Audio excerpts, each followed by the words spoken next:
Well, hello. It is August 15th, 2019, and we're here to celebrate something that happened on August 15th and the days after in 1969, 50 years ago today. And for those of you who are wondering what that is, it was the Woodstock Music and Arts Festival. And we're not going to be talking so much about the music, but about, because this is the Tox Journal Club for August, we'll be talking about a pharmaceutical that was in wide use back then, which is LSD. And we'll explore multiple nooks and crannies.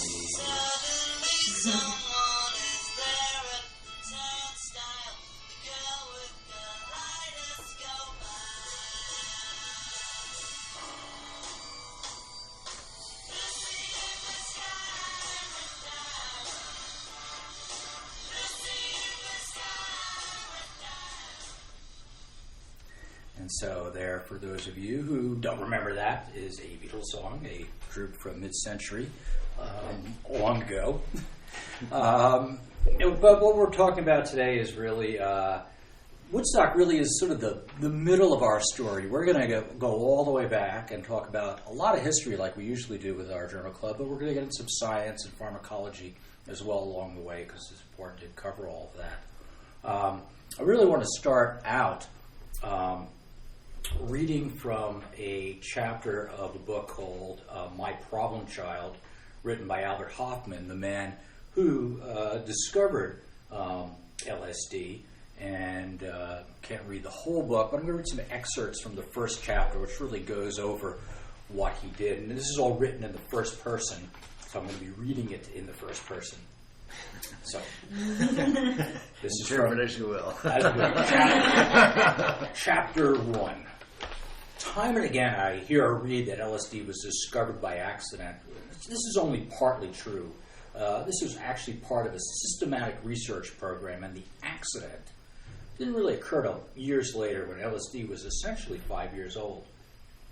As background, in the spring of 1929, on concluding my chemistry studies at the University of Zurich, I joined the Sandoz Company in Basel. I was a co-worker with Professor Arthur Stoll, who was the founder and director of the pharmaceutical department, and I thought this was an opportunity to continue my work on natural products, and I had an interest in plant and animal chemistry. And in Stoll's laboratory, I was a research chemist, and my job was to isolate the active principles of known medicinal plants. And at the time, Professor Stoll had an interest in some substances such as foxglove and Mediterranean squill and ergot of rye, which is where the LSD gets in later. So my first years at Sandoz was mostly devoted to looking at the Mediterranean squill. And after I had done that for several years, I was looking for a new field of research, and I asked Professor Stoll to let me continue to look into the alkaloids of ergot, which had begun back in 1917 and led directly to the isolation of ergotamine in 1918. And ergotamine was actually discovered by Professor Stoll, and it was used in therapeutics under the trade name Gynergen as a hemostatic remedy in obstetrics, also used for migraine. And the research on ergot in Sandoz labs was abandoned after we sort of commercialized it, but I felt that there was some continued use there. Ergot is produced by a fungus, Claviceps purpurea, and it grows as a parasite on rye. So in the early 1930s, we brought in a new ergot research era, trying to build on work from Rockefeller Institute in New York, which was succeeded in isolating and characterizing the nucleus common to all ergot alkaloids. And the name of this nucleus was lysergic acid. And it was isolated specifically as a uterotonic agent, and the substance, or the alkaloid, that was comparatively simple, was named ergobasine. And the way you made ergobasine, we were degraded into two products, lysergic acid and propanolamine. And my job was to do the reverse synthesis, was to use lysergic acid and propanolamine to make ergobasine or similar substances. So the lysergic acid necessary for these studies had to be obtained by chemical cleavage of some other ergot. And we decided to buy the less expensive Portuguese ergot. at the time. And this led to lysergic acid proved to be a rather unstable substance. And we used a technique called the Curtis synthesis and ultimately found useful for combining lysergic acid with these other amines. And when we combine lysergic acid with the amino alcohol propanolamine, we obtain a compound that is essentially identical to the natural ergobasine.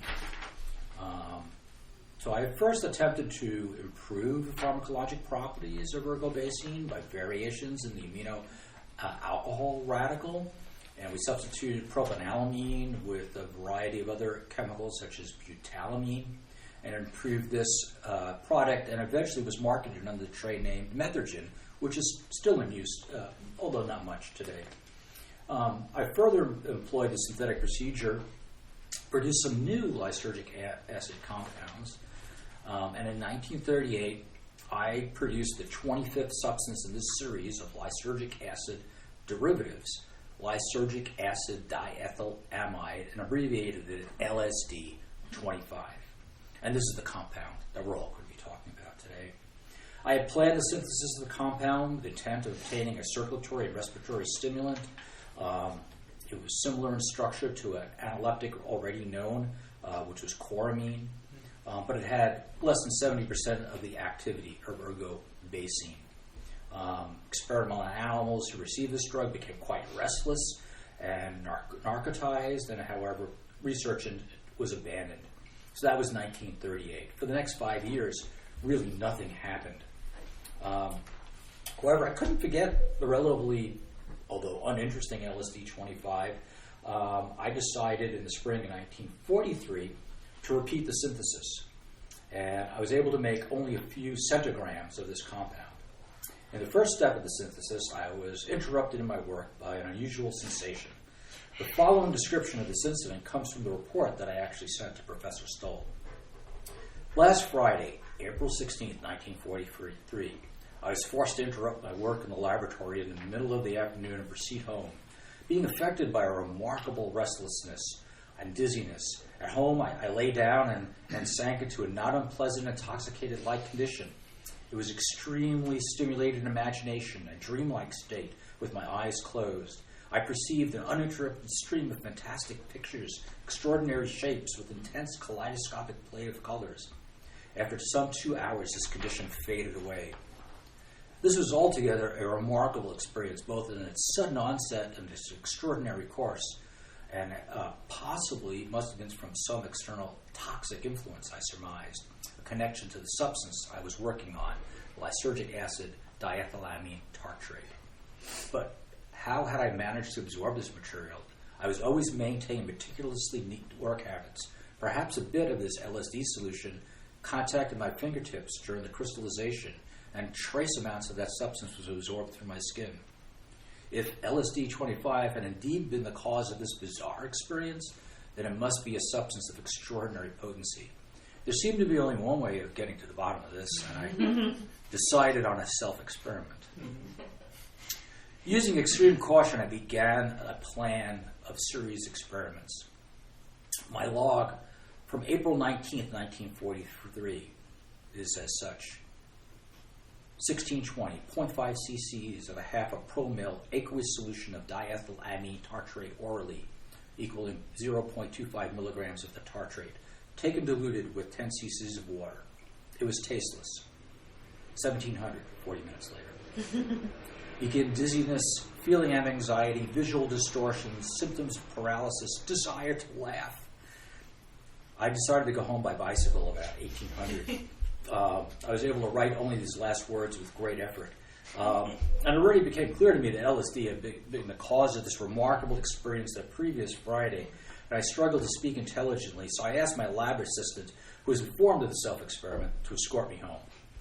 We went by bicycle. On the way home, my condition began to assume threatening forms. My field of vision wavered and was distorted as if seen in a curved mirror, a sensation of not being able to move from the spot. In spite of my delirious, bewildered condition, I had brief periods of clear and effective thinking. The dizziness and sensation of fainting became so strong at times I could no longer hold myself erect and had to lie down on my sofa. everything in the room spun about. Familiar objects and pieces of furniture assumed grotesque, threatening forms. They were in continuous motion, animated. The lady next door, whom I scarcely recognized, brought me milk. I eventually drank more than 2 liters. She was no longer Mrs. R, but rather a malevolent, insidious witch with a colored mask. A demon had invaded me, had taken possession of my body, my mind, my soul. I jumped up, I screamed, trying to free myself from him, but then sank down again and lay helpless on the sofa. It was this demon that scornfully triumphed over my will. I dreaded fear of going insane. I was taken to another world, another place, another time. My body seemed to be without sensation, lifeless, strange. Was I dying? I believed myself to be outside my body and then perceived clearly as an outsider would observe. My fear and despair intensified. I dreaded leaving my chemical research work, which meant so much to me, and unfinished in the midst of a fruitful, promising development. I was now forced to leave this world prematurely. It was because of lysergic acid diethylamide, and I had brought this forth into the world. The time a doctor arrived, the climax of my despondent condition had already passed. He could find no abnormal symptoms other than extremely dilated pupils. My pulse, blood pressure, breathing were all normal. He saw no reason to prescribe any medication. He conveyed me to my bed and stood watch over me. The horror softened and gave way to a feeling of good fortune, gratitude. The more normal perceptions and thoughts returned. Little by little, I could begin to enjoy the unprecedented colors and plays of shapes that persisted beyond my closed eyes.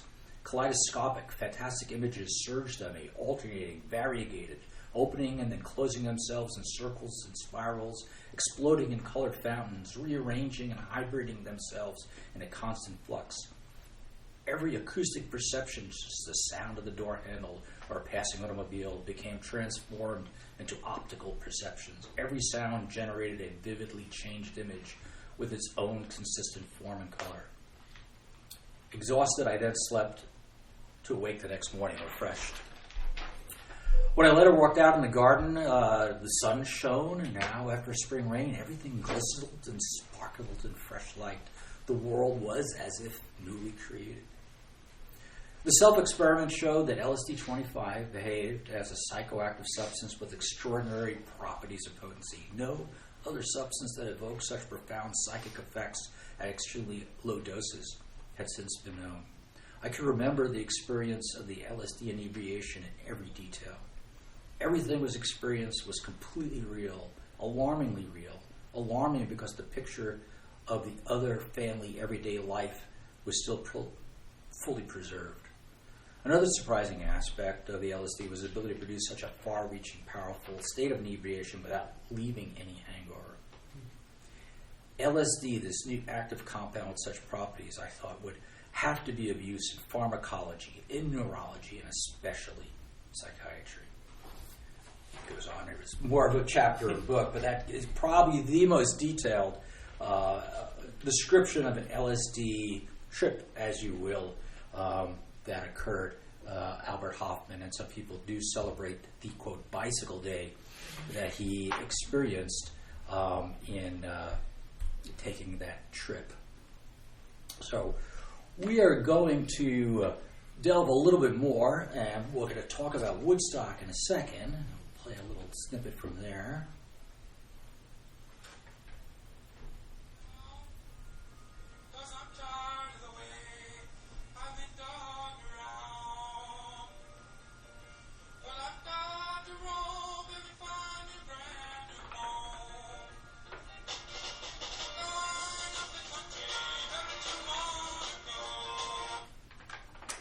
So before we get into more of that, I wanted to talk back in the 1950s, going back pre-Dr. Timothy Leary, a major player in this story, to some of the lesser-known corners of the history of LSD.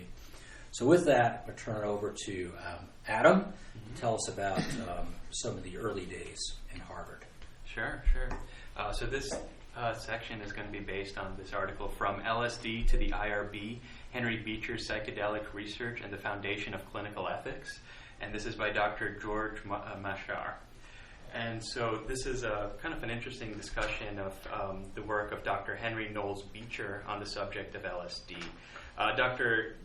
Henry Beecher is probably best known for kind of coming up with the term the placebo effect.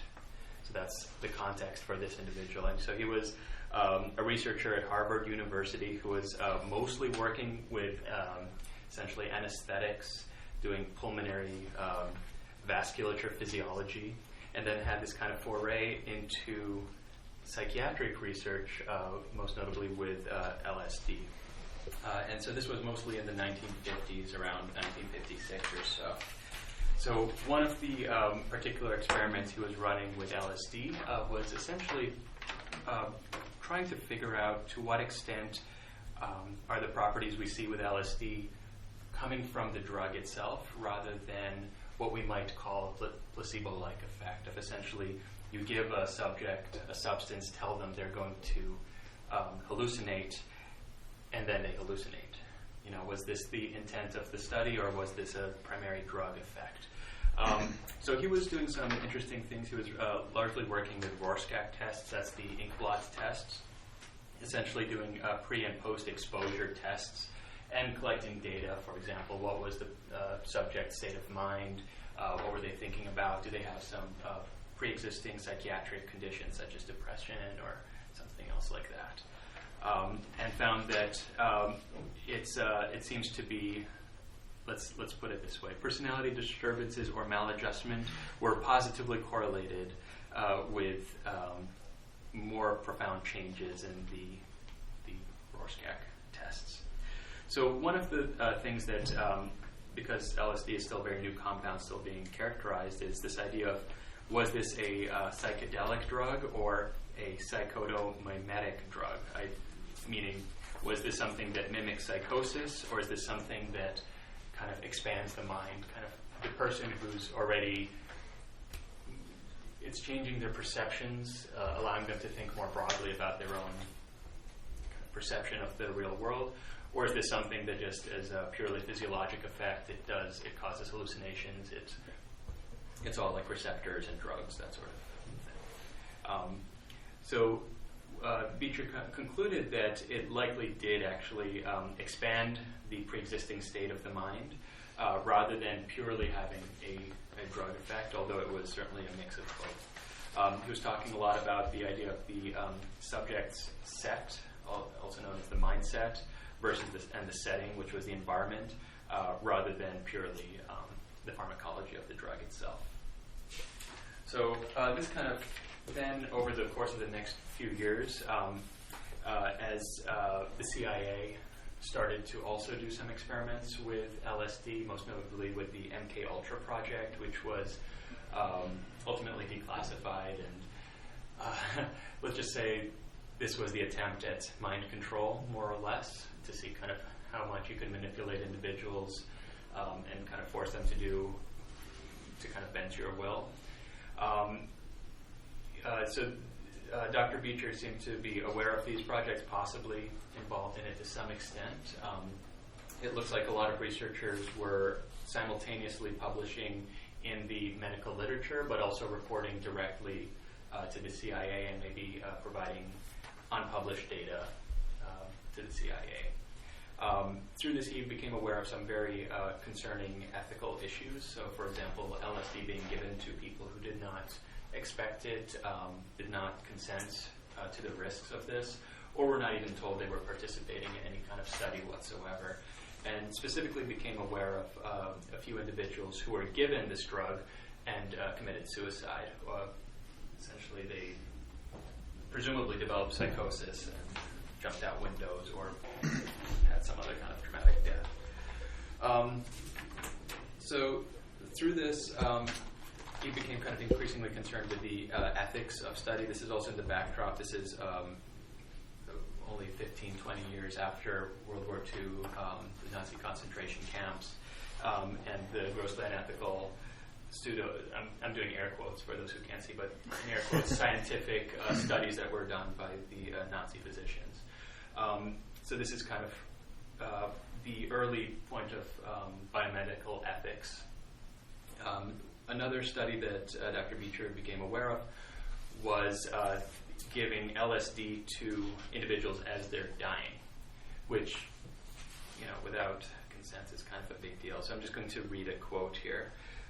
The results recounted are based entirely on the subjective responses and symptoms, and conclusions are drawn without the use of mandatory controls. In a meaningful evaluation of LSD, it must be known whether it is the LSD or the strong suggestion which precedes the drug that is the operant in this situation. The powerful action of the placebo has been unequivocally demonstrated. Apart from the serious difficulties stemming from the established potential dangers of LSD as a drug, there are those possibly arising from violations of privacy. So kind of in this quote, he's addressing multiple issues with these types of things, down to just violating a person's privacy and their autonomy, exposing someone to potential harms without their consent, but then also calling something a study without any kind of control. So on multiple levels, these, again, quote-unquote studies are violating an individual's rights, but also not showing something in a scientific way, because these are implicitly uncontrolled experiments. And so I think that was kind of an interesting thing, because we don't often think of the 1950s as a big time of LSD experimentation. So they brought that forward. Right, yeah, it was a time where it was still legal. It had not been made illegal. Mm-hmm. There were hundreds of articles written, from anecdotes to real studies during the time. We'll get into a couple more of those. Some of the other points that brought out, you see the MK Ultra, and drop a few names here that are involved in different aspects, because they're all little, again, nooks and crannies of the story. Dr. Sidney Gottlieb was the director of MK Ultra. He had a variety of studies, including one where he adulterated the drinks of people unsuspectingly. One of those people ultimately was one of his own scientists who had an acute episode where he ultimately jumped out of a window and died. And eventually, I believe the U.S. government both apologized and made reparations to his family. They also mentioned another episode I wasn't aware of, another Swiss scientist who also committed suicide after being given LSD. So this was a drug that was not safe, in that people were having these terrible breakdowns, and Beecher himself suddenly turned from some enthusiasm for it to really critical of people, especially critical of Timothy Leary, one of the students, who eventually told people to drop out and turn on, and eventually Leary himself was thrown out of Harvard to become sort of the spokesperson for the LSD counterculture movement. So we'll play another stage announcement from... We'll have partaking of the green acid, if you would, as soon as convenient. Please go to the hospital tent. Dr. Jack Maidman. Dr. Jack Maidman, please, with full suturing equipment. Your presence is requested in the new hospital, which is on the other side of the helicopter landing area as you face the stage on your left. You've got a delivery to make. Yeah, some stage announcements from the Woodstock Festival. Obviously, they were sort of one of the pioneers of event medicine, having to deal with LSD overdoses and babies being delivered and whatnot. Next up in our articles is a catchy title, but really it talks about another nook and cranny we didn't really know about, I think, in general, was the Canadians who are actually doing a fair bit of work on LSD just after sort of the Harvard era of the 50s. So tell us a little bit about that, Lauren. Sure, thank you very much, Zane. So my article is by Erica Deek. This is a flashback psychiatric experimentation with LSD in historical perspective, published in the Canadian Journal of Psychiatry in 2005. Just as Zane was alluding to, this is a review that's primarily giving some context behind the use of LSD and focusing primarily on the historical aspect experienced by the Canadian experience with their scientific research during that time, which, again, until this journal club, I actually didn't even realize, and was quite fascinating aspect that I didn't even recognize. So it sounds like, in going through the article, she starts off by mentioning how in more modern times, in the early 2000s, that MDMA, popularly known as air quote ecstasy, end air quote, is now being revisited as a potential therapeutic option for either neurologic disease or for psychotherapy in patients with PTSD. And just recognizing that, this controversial using what is perceived as an illicit substance therapeutically is a time when we should go back and look at how this played out in the past. And so again, we revisit the history of LSD. So she starts out in 1938 revisiting Albert Hoffman's synthesis of LSD and his experience of his first bicycle trip, as Zane already wonderfully shared with us, which was really nice to hear his full account, because they put a couple quotes in here, but I didn't get the full chapter before, so that was really interesting to hear from. And she notes that this whole idea that this chemical substance can induce a psychotic or a psychotic type state is totally revolutionary to the psychiatric community. And this is a time when, if you think about how we think about the context of psychiatric treatment through history, in the 1920s and 30s, people were institutionalized because there was no medical treatment for things like schizophrenia, mania, bipolar. Things included were alcoholism and addiction disorders, where you were permanently institutionalized. That was considered a psychiatric illness. Things like hysteria, right, where you would be permanently institutionalized.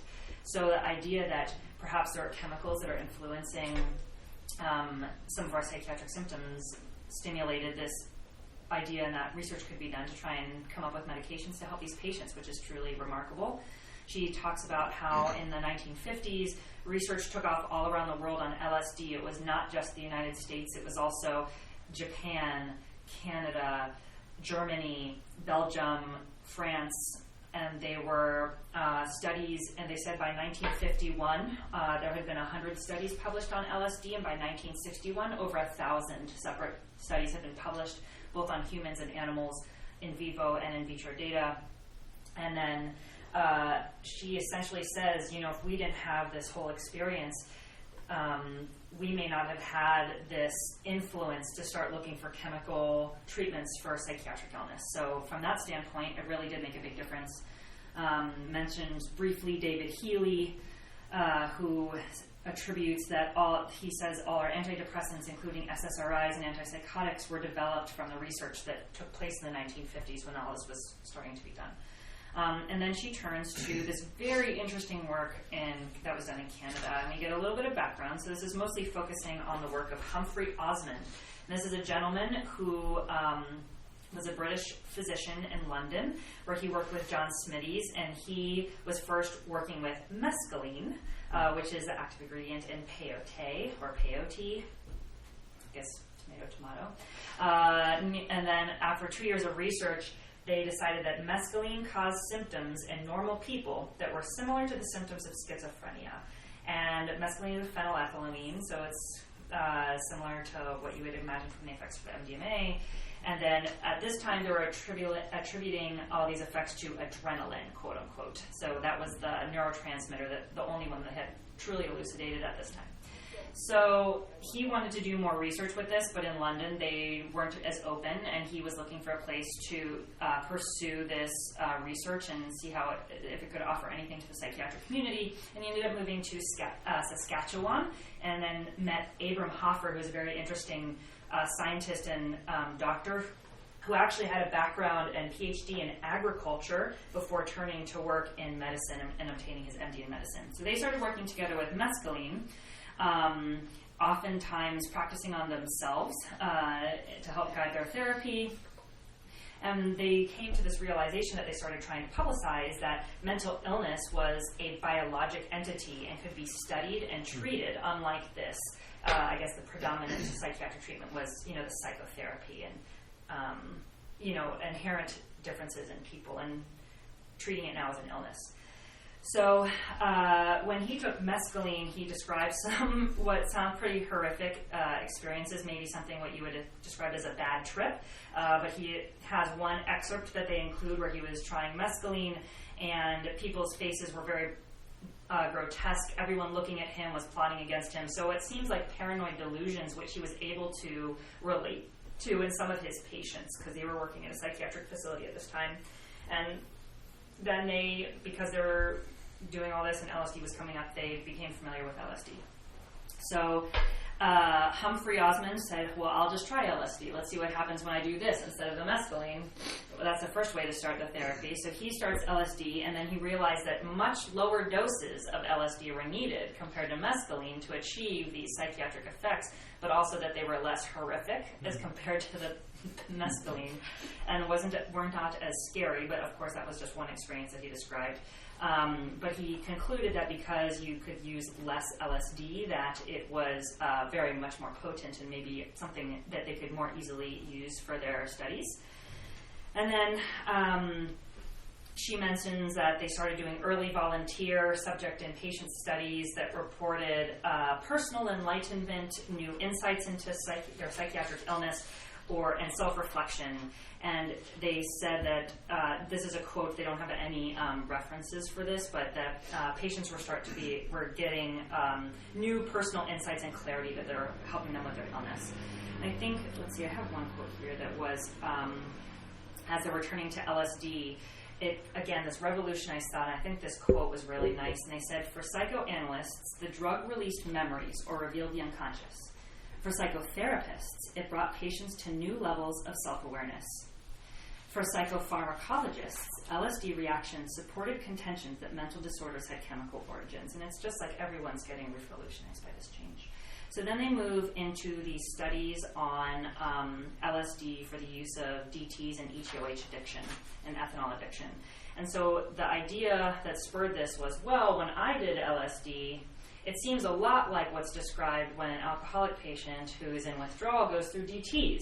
So if I can give them, but when I do LSD, it's safe, and I don't have seizures and die. So if I give a patient who is an alcohol addiction a DT, a safe DT with LSD, maybe because when alcoholic patients have DTs, they're like, that's the last moment, I'm never going through that again, I'm going to stop drinking, and they became abstinent. Maybe if we can mimic this DT with LSD, then we can prevent them from drinking again, but safely, without them going through DTs. And so that was the idea I was gathering behind his early studies. So essentially, they did a couple of studies that they describe in this paper. He starts out with a case report of 2 patients. They admit them to a psych facility for addiction. They do not describe in this article what procedures they went through to get them through the early withdrawal at all. They just say at the end of their hospital stay, they gave them a very large dose of LSD. In their first 2 cases, one patient never drank again and one became abstinent 6 months later. Whether that's related, it's very hard to tell. Then they note Colin Smith is another physician in Canada who did another LSD trial with ethanol addicted patients, 24 patients, and they had this 2 to 4 week hospital stay, and then they either gave them LSD or mescaline. And out of those, 50% had no change in their addiction, 25 were abstinent, and 25 still drinking but less. And we don't have any ability to correlate, what sort of withdrawal, what were their, withdrawal treatments they went through, and also what other types of support, whether they were in AA, whether they were getting individual psychotherapy, group psychotherapy. We don't know what the other factors were. And what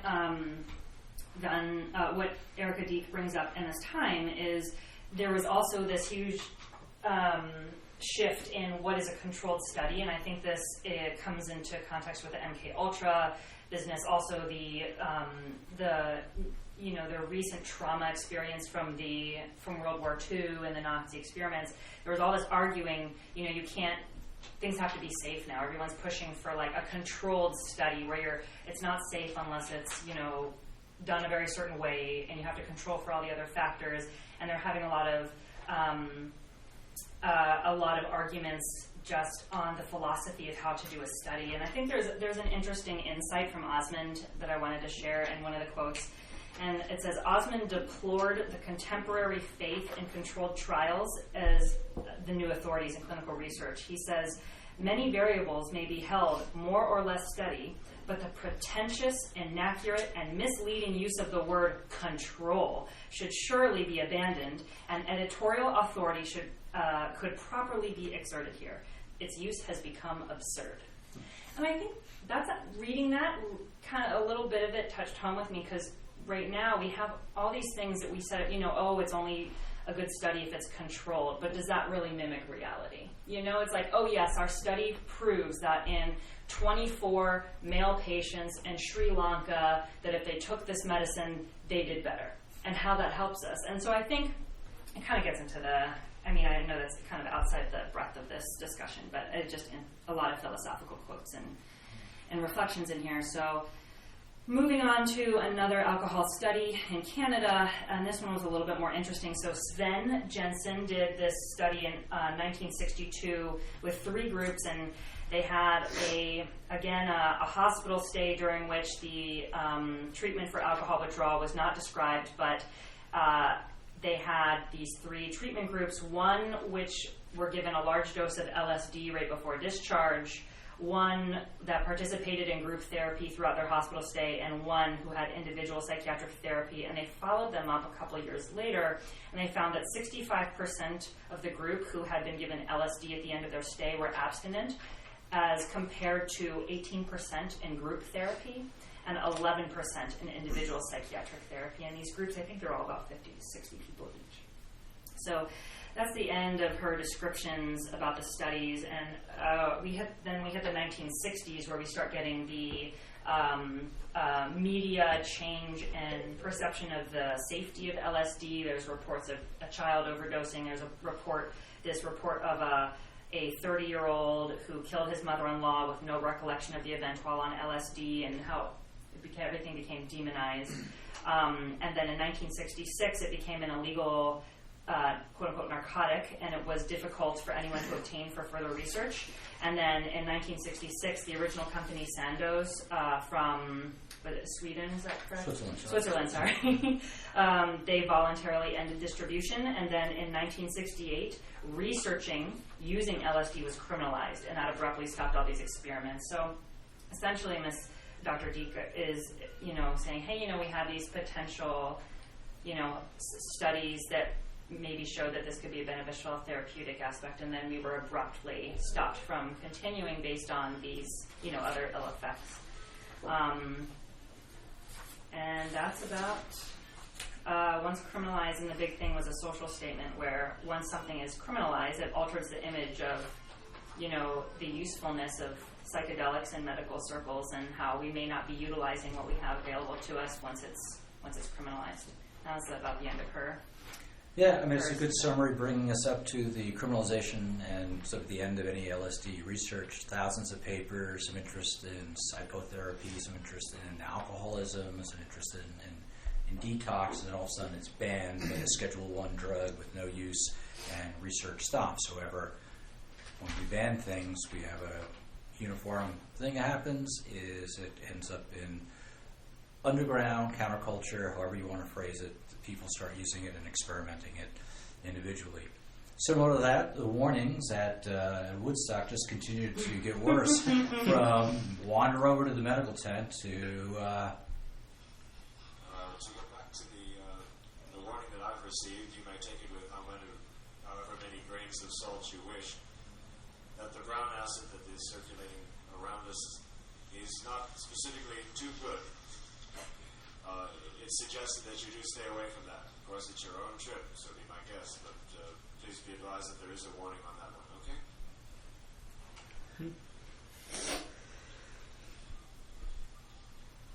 Excuse me? all right. So I guess a little bit through that era, 1968 to 69, to the Woodstock in the middle of our story today. Jen is going to tell us a little bit about from Hoffman to Haight-Ashbury. Yes. So my article is called From Hoffman to Haight-Ashbury and Into the Future, the Past and Potential of Lysergic Acid Diethylamine. And the authors of this article are, a particular note, Dr. David Smith was one of the founders of the Haight-Ashbury Clinic in San Francisco that took care of a lot of the counterculture patients, and then that clinic has evolved and taken on other projects into the present time. So it's just a little bit in this article, but then I was reading a little bit more about it. To sort of start from where Loren was discussing about use of LSD in medical study. The article sort of breaks up LSD into sort of 3 phases. The first is what Lauren was discussing in its use in treating alcoholism, and suggesting that potentially if you gave alcoholics a quote-unquote safe trip, that they would be able to have a prolonged period of abstinence. And those initial studies suggested that, although there was a decently high rate of relapse because patients were not plugged into counseling or were lost to follow-up for counseling during that time. But it seemed as though this was really starting to take off in terms of potential therapeutic use until it was abruptly classified as a Schedule I substance in the mid-60s. And then once that sort of label was assigned to it, the article starts to discuss more about the non-medical use of LSD, so the recreational use, a lot of which was happening in San Francisco, and led to the development of some of these clinics and some certain practices of the way that patients on LSD trips were managed. Some of that was, they were sort of labeled these talk-down and calm centers, and these calming tents at events such as like Woodstock and some of these other concerts. The way that the Haight-Ashbury Clinic was actually able to keep up its funding, because it was a free 24/7 clinic for patients, was by having these large sponsored concerts where they could raise money for the clinic. Then they had these tents where they could then use the top-down method for the patients to help them with their hallucinations and psychosis from their LSD use. It's interestingly described sort of in the appendix of the article, their strategies for the talk-down. And one of the quotes, it says, "The art of the talk-down is the interplay of knowledge, intuition, and experience of the guides, varying with individual circumstances, substances, and resources available. Put another way, with apologies to Sigmund, a tripper is an id with feet. He has no rules, superego, or reason, ego. He is his own universe. We become his rules, containment, and we provide an alternative ego until those functions of his character can reassert their own control." And so it's, the appendix is a very interesting description of the way that they used to employ the top-down method, and other strategies they would employ, such as using mats to keep people restrained and on the floor, avoiding physical restraints unless it was for transport, even if these things were uncomfortable to the clinician. It was safer, and then having to use medications sometimes if necessary, though that was generally seems frowned upon.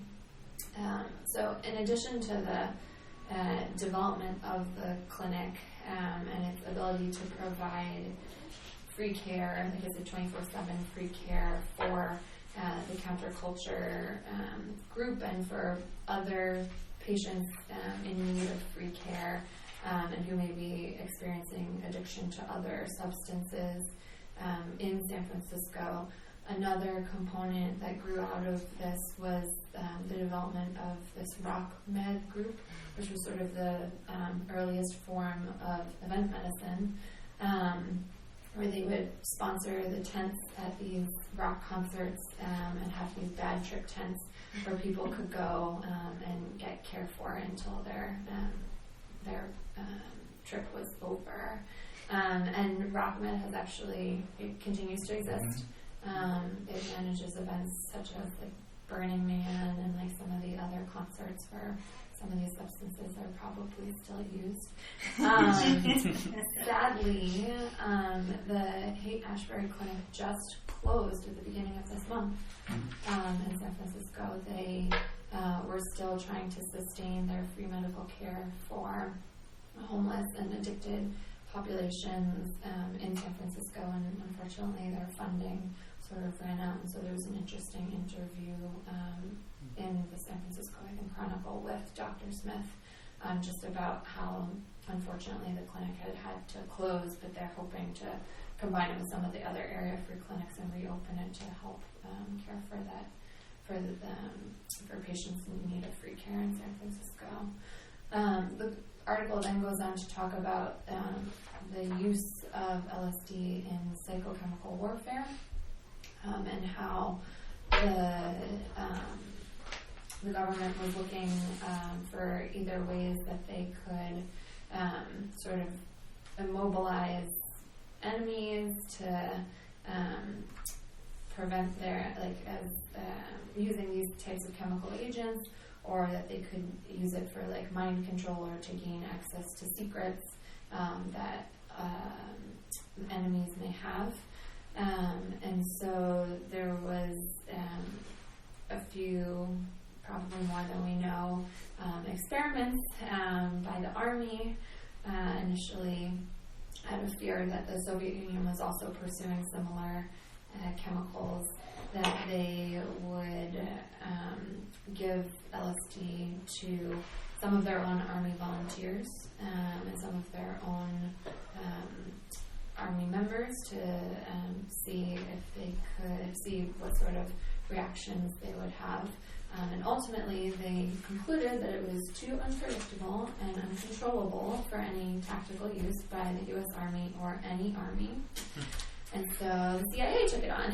And the CIA started using it as a truth serum, where they would give it unknowingly to individuals to see if they could obtain information. And that was sort of the MK Ultra group that, or program that was run by the CIA in the 50s and the 60s, where they would go into local bars and put it in people's cocktails, and unfortunately caused some people to have really terrible psychosis and have really terrible outcomes from that experimentation. And then the final part of the article talks about the potential use of LSD in the future,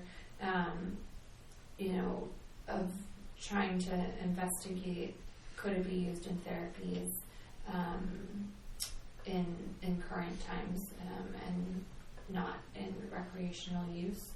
In particular, they focus on whether or not it is an appropriate treatment for patients at end-stage life phases.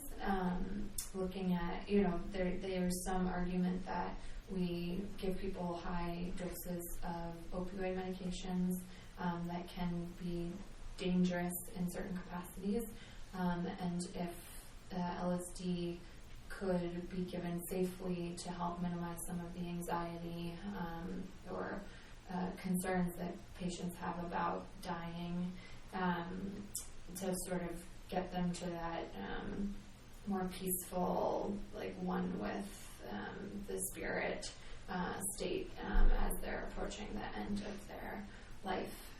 So that is addressed in the article as a potential area of exploration and research that could be a therapeutic use, and sort of them trying to address that, as sort of Lauren brought up, that because it was labeled as a Schedule I medication, it has this sort of stigma assigned to it, but perhaps if we're able to move it away from that stigma, there's a possibility for therapeutic use for it, which sort of brings us up to the present day. Yeah, no, great. A couple of small footnotes to that article. So one of the people who were unwittingly or perhaps wittingly experimented on was Oregon's own Ken Kesey, who's mentioned briefly in the article. Ken Kesey, of course, the author of One Flew Over the Cuckoo's Nest, amongst other books, was a night clerk in the Menlo Park VA when he was given LSD as part of experimentation, and eventually became part of the Merry Pranksters acid tests, which were well documented in the Tom Wolfe novel, or not novel, essentially documentary book the electrocholic acid test, which included other notaries as Jerry Garcia from the Grateful Dead, and a trip to try to visit Timothy Leary and some other people of that time. But one other person of somewhat notoriety mentioned in regards to the palliative care at dying is Aldous Huxley, the author of The Doors of Perception, amongst other books. When he was dying of throat cancer, received 100 milligrams of LSD, about 4 times the usual dose, to help him ease death. And a lot of people have taken this event to look into the future, which may be some uses in palliative care. So all these people and personages transported through the history of LSD. And we'll play it as the stage announcements get sort of more anxious before we jump into our next article. We'll play one more. Silence settles over the whole pavilion, and we realize that we've overloaded everything, and the final fuse is blown. The helicopters will still be flying out the wounded, and the green tab acid takers will be saying to one another, I took that green stuff and I feel great. What's all the hassle? Yes. Well, so one would say we've gone from 1930s, the 40s, the 50s, the 60s, and no one ever did what we would call the basic science, which is, let's look at the pharmacokinetics and pharmacodynamics of LSD. That is until literally just a few years ago when this fascinating paper came out. And to discuss the pharmacology, we have with us our adjunct professor of pharmacology here, Dana. Thanks, Zane. So this article just came out in February of 2017. Pharmacokinetics and pharmacodynamics of lysergic acid diethylamide in healthy subjects by Dolder et al. Out of Basel, Switzerland. So going back to the origins, I guess. And so their entire aim was to use some compartmental modeling, both to look at the pharmacokinetic parameters as well as some concentration effect relationships using PK/PD modeling. So not quite as fun with the stories as some of the other articles we have been covering today.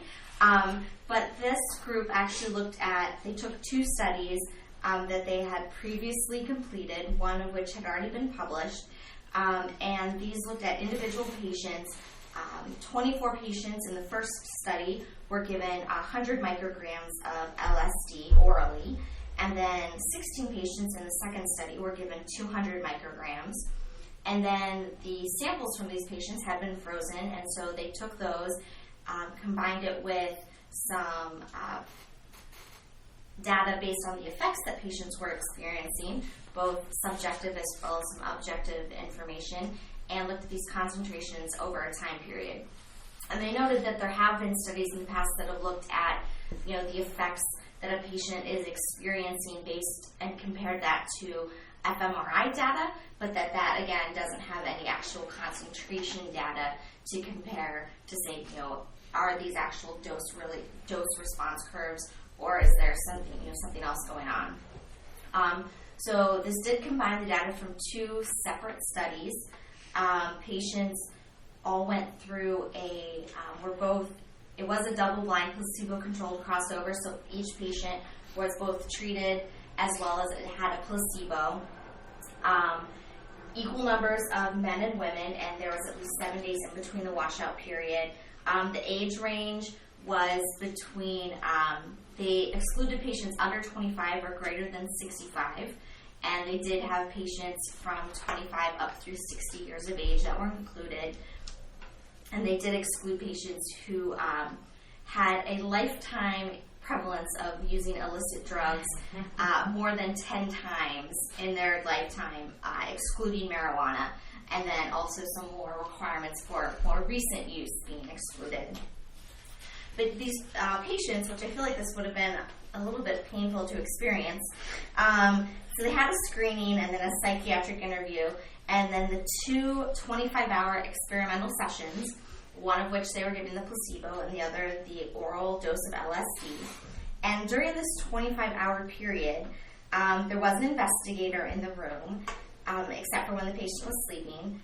And the patients could interact with the investigator, rest quietly, and or listen to music via headphones, but there was no other entertainment. So that sounds like a very boring 25 hours, especially while you're on the placebo.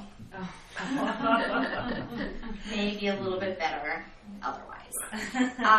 During this, they did collect, it's a little bit interesting, they collected blood prior to LSD, and then at a half hour, 1 hour, 1.5, 2, 2.5, 3, 4, 6, 8, 10, 12, 16, and 24 hours after LSD administration. Although in the first group, the 100 micrograms, they didn't actually look at the half, 1.5, and 2.5 hour samples. They also didn't look at the subjective data for these patients, so what the patient reported feeling at those time periods, or the actual vital signs for those time periods. So looking at, if that one was just done prior, and so they decided to add those time points for the second study, or why exactly those time points were excluded if it was not set up that way. It's also interesting, the lab data from each of the two studies was run in different laboratories. And so they do have different levels of lower limits of quantification between the two studies. Whether or not that plays an important aspect or not, but comparing the two, they were processed by different labs. As far as what was actually looked at for the effects of these medications, drugs, besides looking at the actual concentrations, individuals were asked to measure both individually if they had any effect from the drug, a good effect, or a bad effect. And this was on a visual analog score that went from having no effect whatsoever for any of these all the way to an extreme effect. And again, the visual analog score given at those same time points, except for the few that were excluded in the first study. Other vitals were collected, so blood pressure, heart rate, and body temperature, again at these same time points. These were all performed in duplicate after 1 minute intervals, and patients were allowed to get up and go to the restroom, but the patient had to have been resting for 10 minutes at the point where these were measured. They did look at a couple different models for pharmacokinetics. So initially using a 1-compartment model with first-order elimination. They also looked at fitting a 2-compartmental model, but it didn't actually seem to improve anything and possibly had some slightly worse fit. So they kept with the 1-compartmental model in trying to fit the actual pharmacokinetics. For the actual statistical analyses, they made a comparison between the placebo and the same subject at the same point in time throughout the study, so that way they could control for any changes in circadian rhythm. So if your body temperature is changing or heart rate, if there is a change related to it, the fact that we're looking at over a 25-hour period, they looked at that change from their essential baseline for those per individual. Looking at the actual results, the studies were able to measure the LSD concentrations. In the first study, that lower dose, they could measure it up to 8 hours in all patients.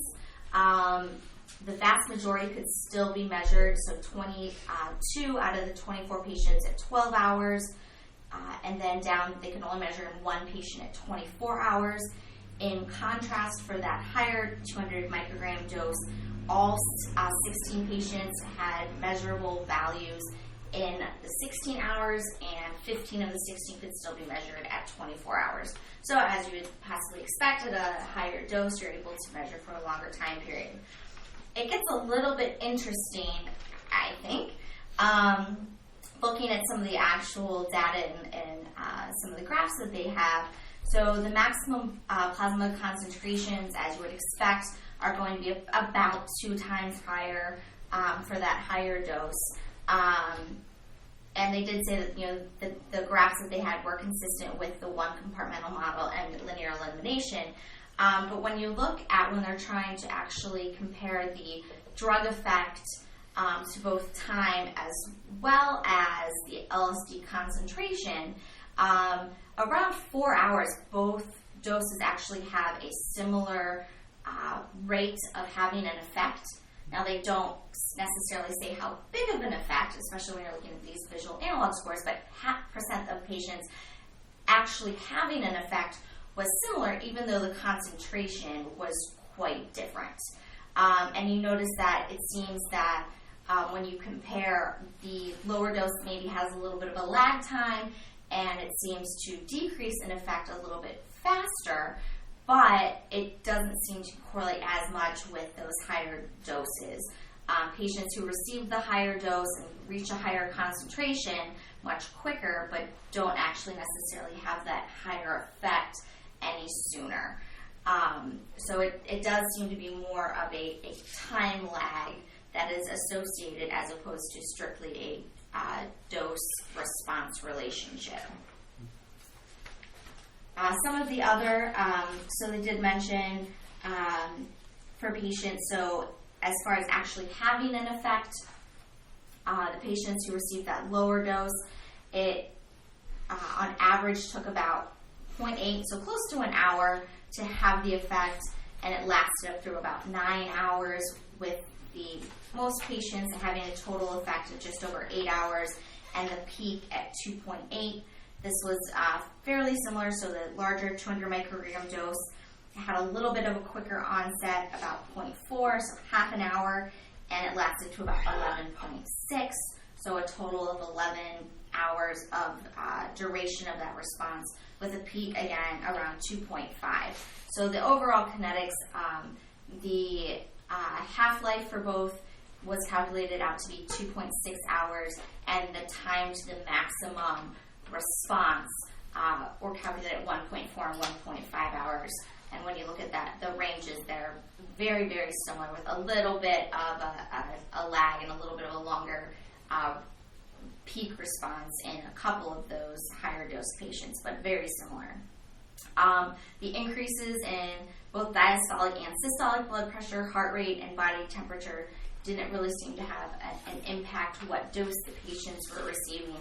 And you can see that in the table that lists the actual responses. The graphs, I was a little disappointed in that there's supposed to be a comparison, a change from time 0, but most of the time points don't actually start at 0 at time 0, and how you can have a difference from time 0 when you're at time 0 kind of puzzled me a bit.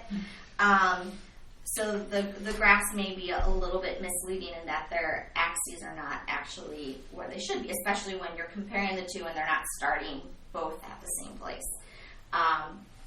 But they did find that overall, for those vital signs, they were fairly similar compared on dose. And again, they're not necessarily following so much as, or the concentration not being so important as perhaps the overall time profile. So whether that is taking time to cross the blood-brain barrier, which is not being measured by checking plasma concentrations, whether that is a time for a receptor to actually have a response, or some other change in some other compartmental kinetics that isn't being measured in this specific study. So again, they found that there really was no correlation between the concentration and some of those pharmacodynamic effects. They also looked specifically to see if there was an association between concentration and peak effect. They looked at both concentration, body weight, and sex, and again found no association, so those weren't confounding factors. So a lot of somewhat unfortunate that we get have this study and it's not really telling us a whole lot new, other than maybe some of those very basic pharmacokinetic data. As you would expect, higher dose, higher concentrations, but not necessarily a larger effect. Although again, this study wasn't great at measuring how big of an effect, just whether or not patients were having that effect. As I mentioned earlier, the 2 studies did look at patients. They were different patients. We weren't having patients that were being tested both on a placebo, the 100 microgram, and the 200 microgram. These were 2 separate cohorts of patients that received the 2 doses, and they were analyzed in separate labs. So overall, a little bit, I guess I would have loved to be able to see some of these dose concentrations correlating with effects. It was probably something you'd maybe have to either look more at concentrations in cerebral spinal fluid, which, good luck getting an IRB to approve that study, or possibly, again, some of those actual receptor effects. But it does show that then, concentrations aren't that important, so maybe not something that we need to be looking at, and those, fMRI and other modalities are more useful for looking at when you would expect or when you actually see the effects that people are experiencing in a non-subjective manner. So not just the patient reporting, but actually being able to have some scientific data to back it up that, fMRI and things like that may be better than LSD concentration. Yeah, and there were some studies like that. We couldn't include everything. Right. But yeah, I mean, this is like the stuff that should be done first before any research, before 1,000 articles come out, is like, what is the onset of the drug, usually within an hour? What is the half-life of the drug? Because now we know it's 2.6 hours. How long could we expect the drug to last? Probably 12 to 24 hours in most people. And lastly, that, given doses of 100 micrograms to 200 micrograms, much larger than discrete amounts, seem to be safe as far as any physiologic changes, mild elevations in blood temperature and body temperature. So from there, maybe we can move forward with actual modern research. But we'll play one more clip as things sort of went from bad to worse at Woodstock. All right. Everybody, please. Please.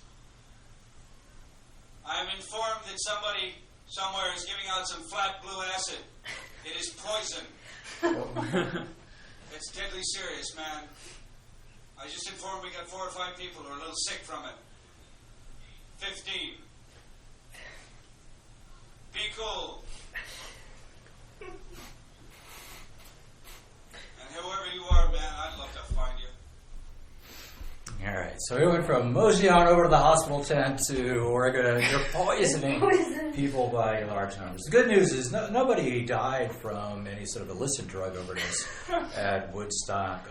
One person got run over by a tractor, and it's alleged that the only drug overdose that resulted in a death at Woodstock was from an insulin overdose, which was accidental.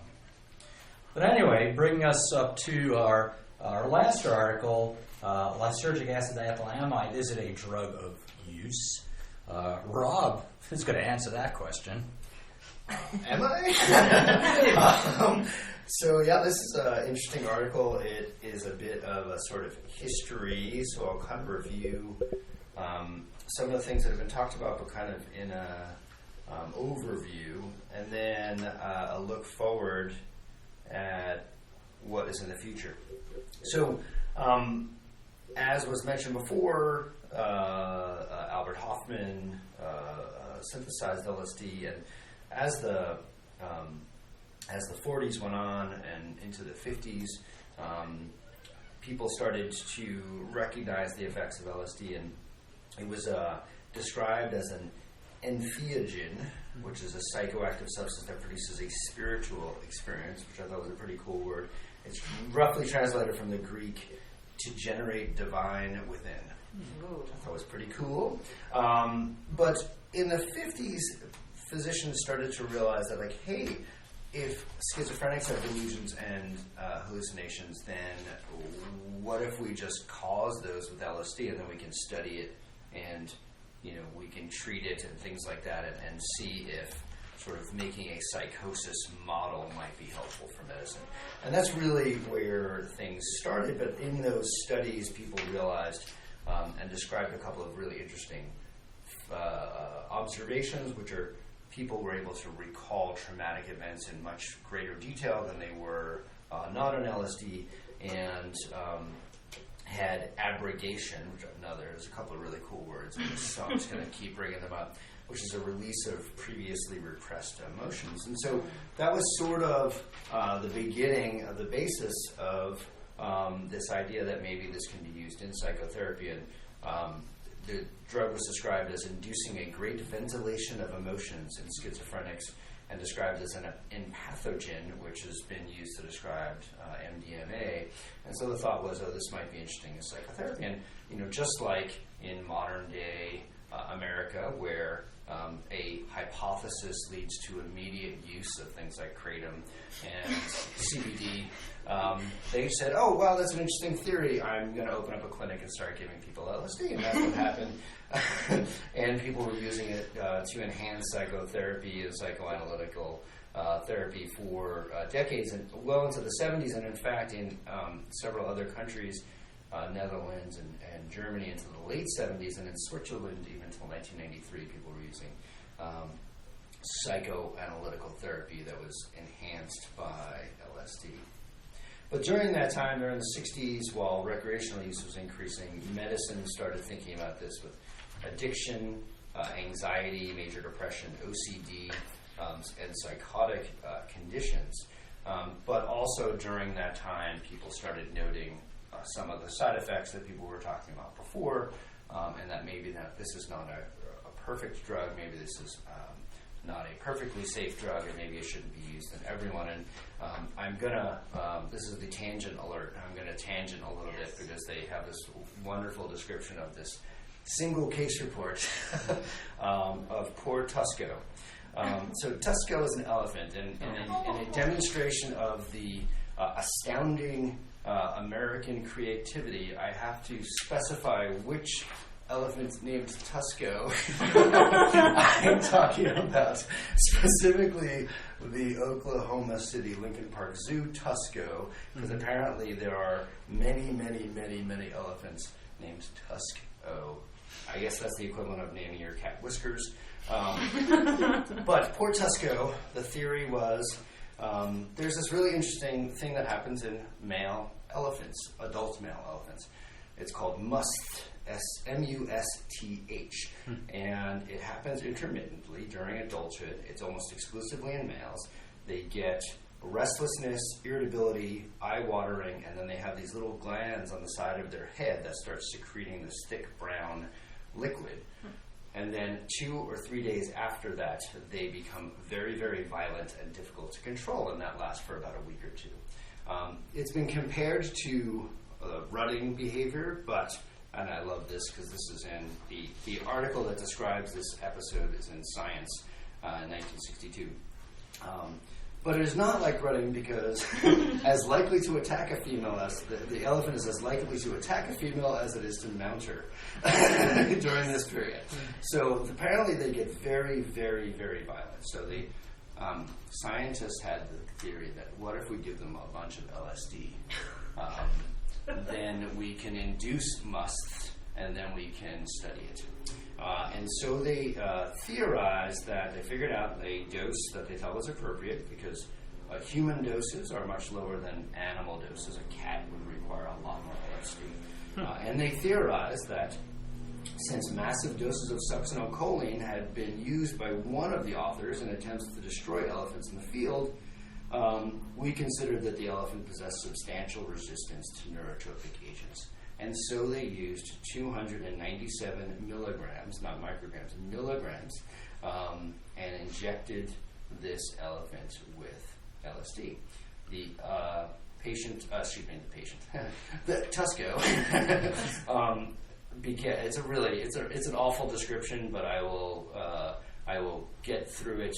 Essentially, Tusco started rushing around the pen, got incoordinated, fell to the ground, then had the limbs on the left side were hyperextended and stiffly held outside of the body. The right side was drawn in partial flexion. The eyeballs were turned sharply to the left. They interpreted this as status epilepticus, and the elephant died 1 hour and 40 minutes after the injection. And the necropsy was laryngospasm-induced asphyxiation. So very interesting. Certainly other human side effects and things like that, but also this Tusco event then obviously led to some regulation, as we all know, and is regulated now. So the question is, should we open this up? Should we look forward to LSD? Look forward with LSD to see if it has therapeutic effects? And there are some interesting studies. While most of the studies we've already talked about are, when measured with our current measuring stick of the scientific method and using things like control groups, and don't really hold up very well. There are a couple that are kind of interesting.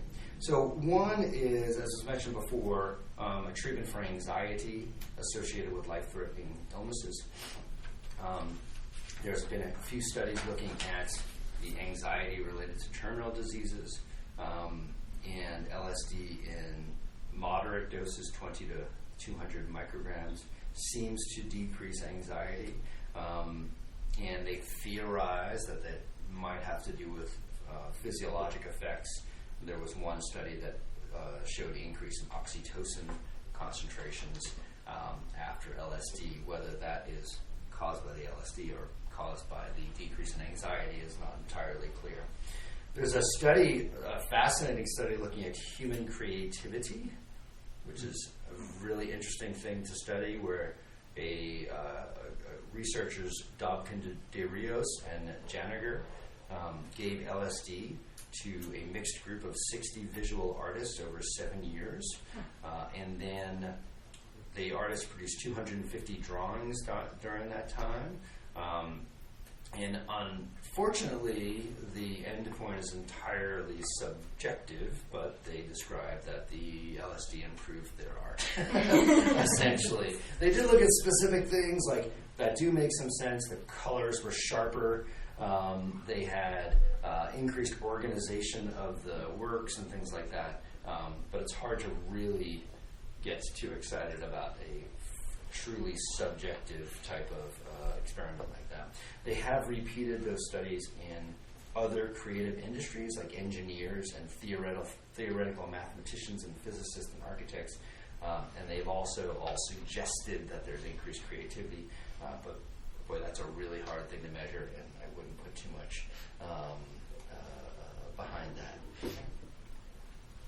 Getting back to what Jen was mentioning before with the CIA, suggestibility is increased with LSD, and that has been fairly well documented.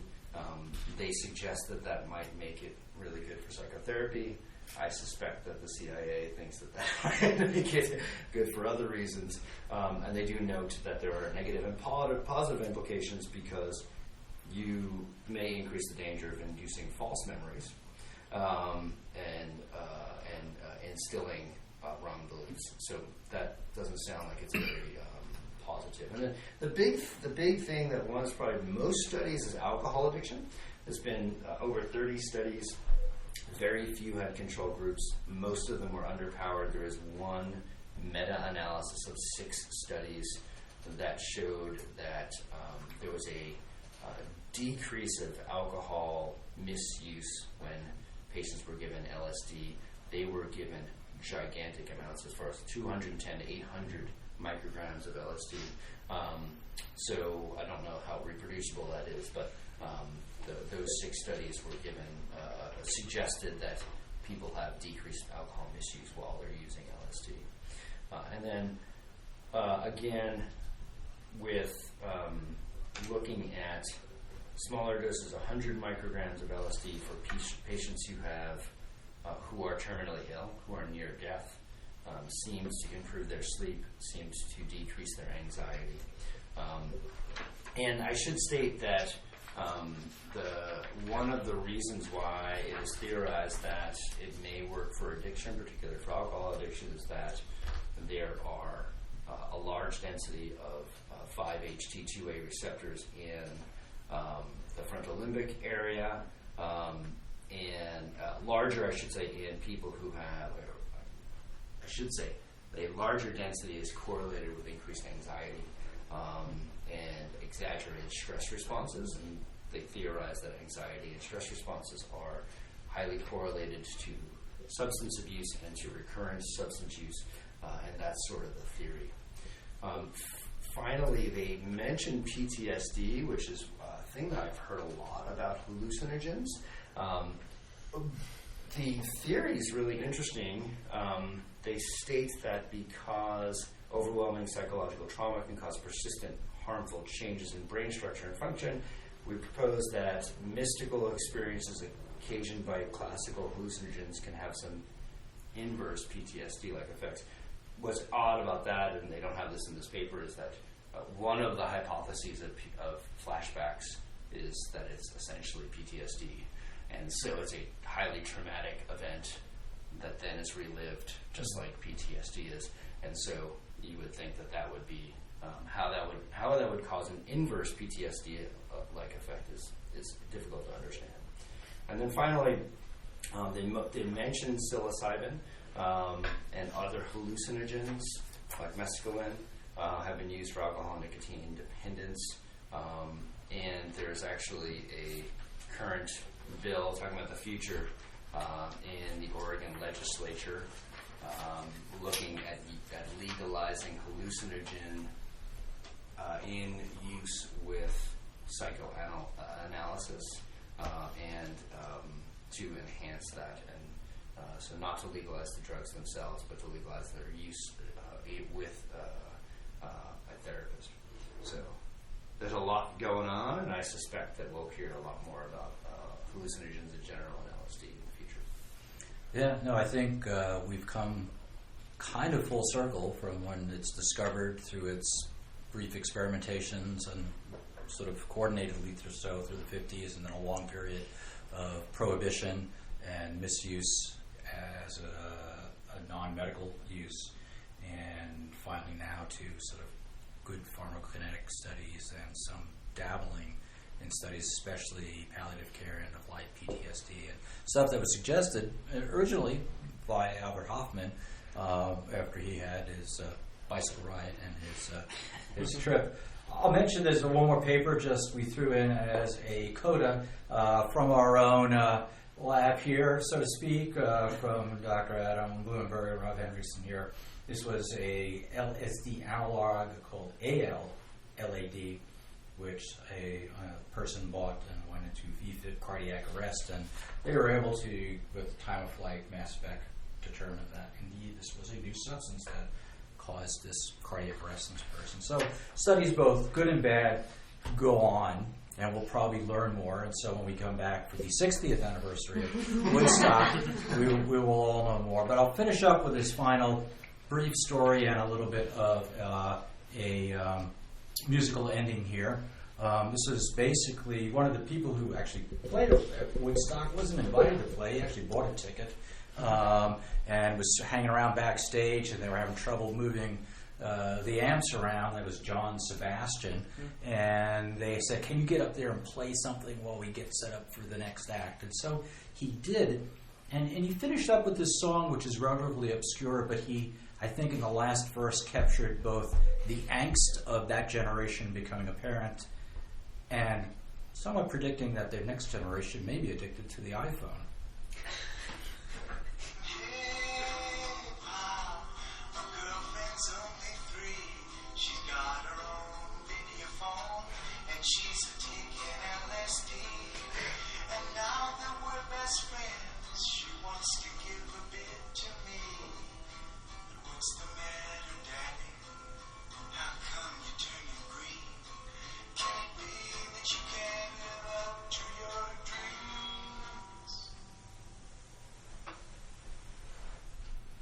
And that's the Oregon Journal Club for August, 50 years after Woodstock. Thank you all for listening.